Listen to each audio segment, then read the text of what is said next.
Welcome back to Stamping at the Warren, and I'm Kim Tolton, and today I have this card for you, and it's made using two stamp sets, both available through my Stampin' Up Demonstrator website, so just follow the link in the Show More section under today's blog. We are using the Work of Art stamp set. I've got a wood mounted one here, and also the Friendly Wishes stamp set.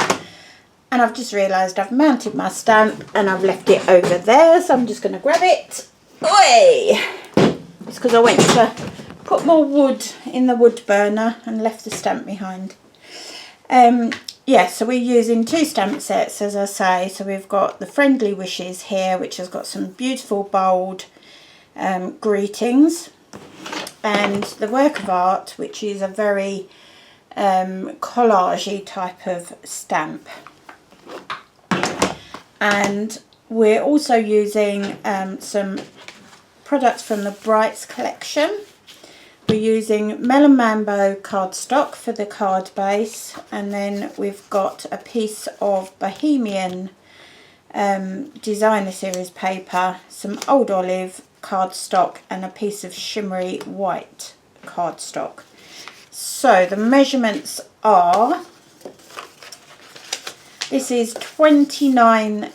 card base is 29.8 centimetres by 10.5 centimetres, and I've scored through the middle there at 14.8 centimetres, and then use your bone folder just to score there.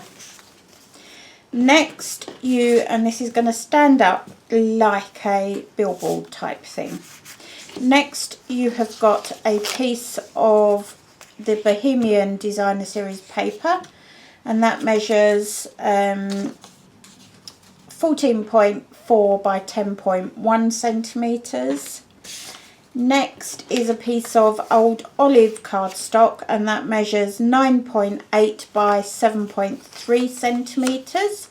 And then finally, the piece of card we're going to be stamping onto, which is the shimmery white cardstock, that measures 9.3 by 6.8 centimetres.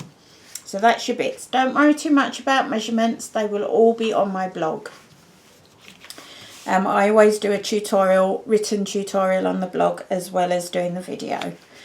Right, so we can mat up your designer series paper onto the card base here, and I think that the Melon Mambo works really well with the not elegant eggplant.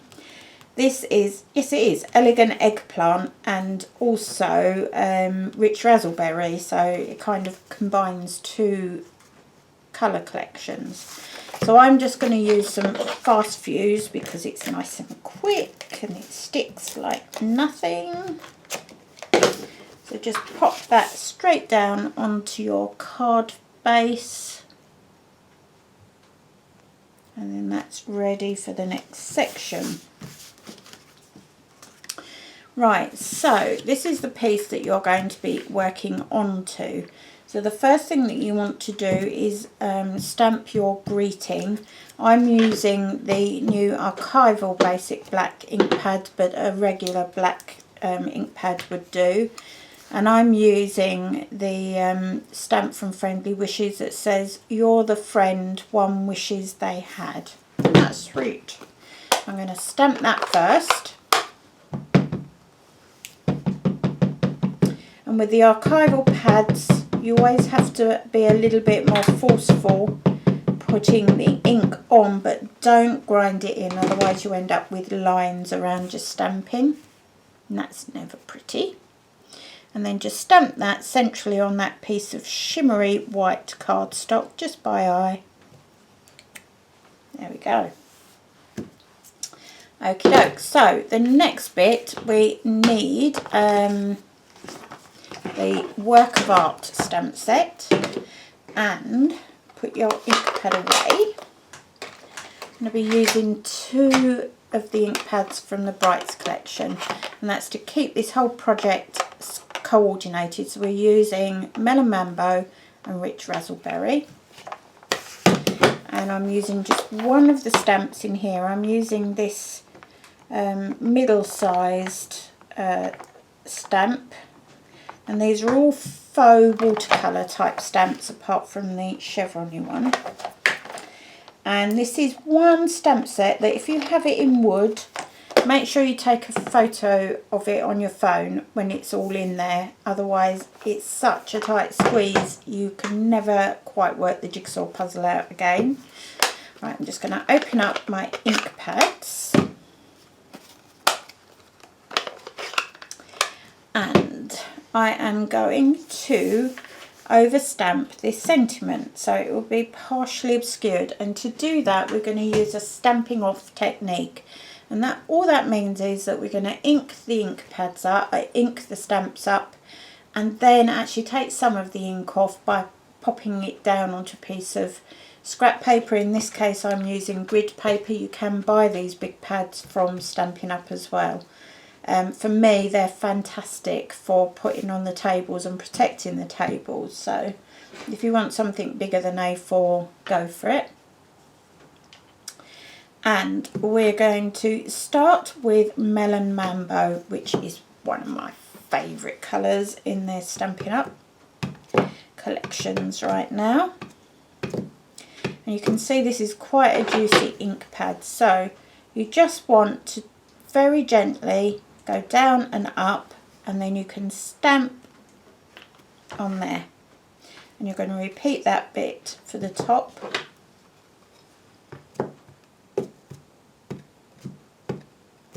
And it is really just a kiss, just a breath of getting rid of some of that ink, and then you're going to repeat that at the top section, leaving a gap in the middle.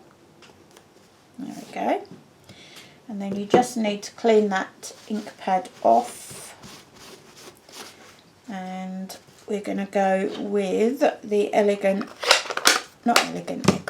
Rich Razzleberry. A lovely purpley colour, and again another very juicy ink pad, and gently touch, and then you can go in the middle and there. Okay,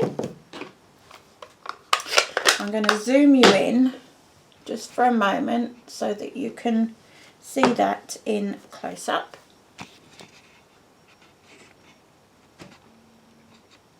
Yeah, right, I could never quite work it. Here we are. There you go. So you can still see the sentiment underneath it, and as that dries, because the ink lightens, you get to see it even more. There you go. Right, I'll zoom you back out. Okay, so we're just going to mat this onto that piece of old olive cardstock.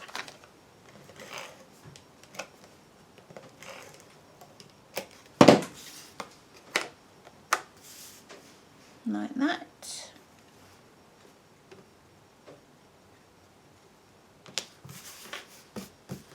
And on the back here, I just want you to put a little bit of adhesive, and then we're using some of this lovely metallic thread. It's really fine.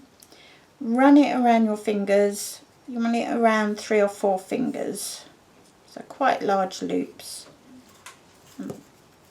Get several of those going on, and snip it. And then once you've got them, you can sort of tease it out a little bit, and then you're going to just secure that on the back of that panel there. Okay, so those loops shine over.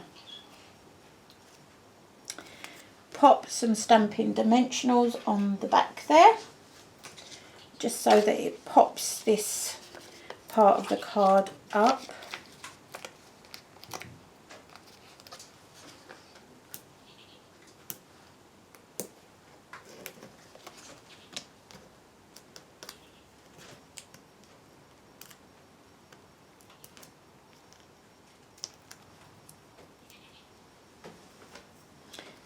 There we go, and that can go down onto your card base, and you're just, this is going to be asymmetrical, so you're popping it up and over in that corner there. And there you can see those loops just come over the side. And to finish that off, you will need some Crystal Effects, which can be used as a varnish or a glaze, but it's also a really good adhesive in itself.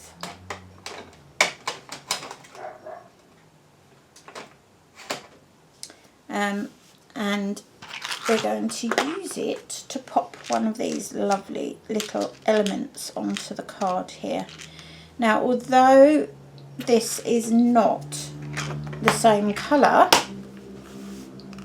as this, it actually works really well. So this is Watermelon Wonder from the current In Colour collection, but it actually works with the tones that are in the card here. Now you only need a tiny amount of Crystal Effects. It does gunk up a bit, and as time goes on you find you have to use your paper piercing tool just to open up that gap, because there isn't a pin in the middle, and you just want the tiniest little dot of adhesive on there.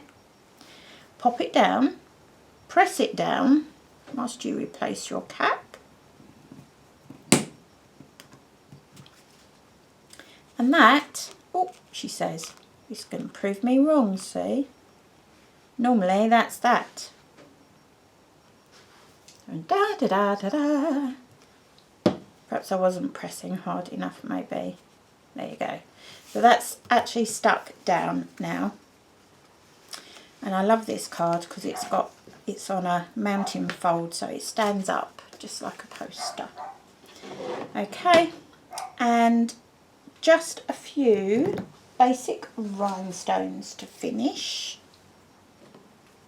I always use my paper piercing tool, and we'll I like things in odd numbers, so preferably 3, so we'll pop 3 rhinestones down there.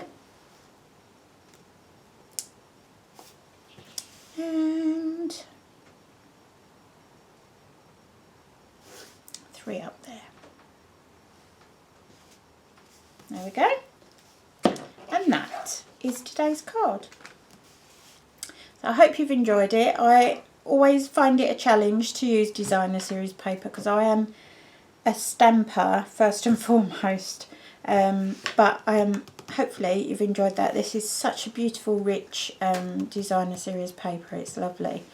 And remember to leave your comments in the next section. And also all my social media accounts are in the show more section.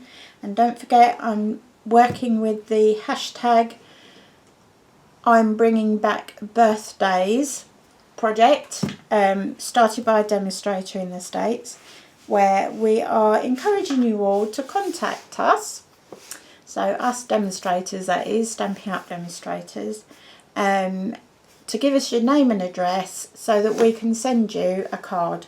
I don't need to have had any contact with you before. You don't have to be a customer, but if you would like to receive a free card, birthday card in the post, it won't be filled in the back, so there'll be no writing in it, so you're free to use it to your heart's content. The only thing I want you to do is treat it like a chain letter. So if you get a card, I want you to pass on the hashtag and my details to 5 other people, and then they need to pass my details on to 5 other people, and all of you that would like a proper card through the post that you can use for someone's birthday, then give me a buzz. You can either text me on 0775 958 7004, or you can email me at kim.tolton@googlemail.com. Those details are also in the show more section below, and they're on my blog, so just contact me and I will get a card out for you. I've got to make the first batch yet, but once they are made and your details all start to come flying in, I will be sending out cards. And I look forward to that project, because I think we've all got so full of putting everything on Facebook, etc., with photos of our beautiful cards that we do and everything, and we're forgetting to actually send them out again. So that's kind of the challenge. So it's a challenge for demonstrators, but it's also to remind all of you guys that actually receiving a handmade card in the post is a beautiful thing. And that's it for today. So thank you for watching, and I look forward to seeing you again tomorrow. Ta-ta for now.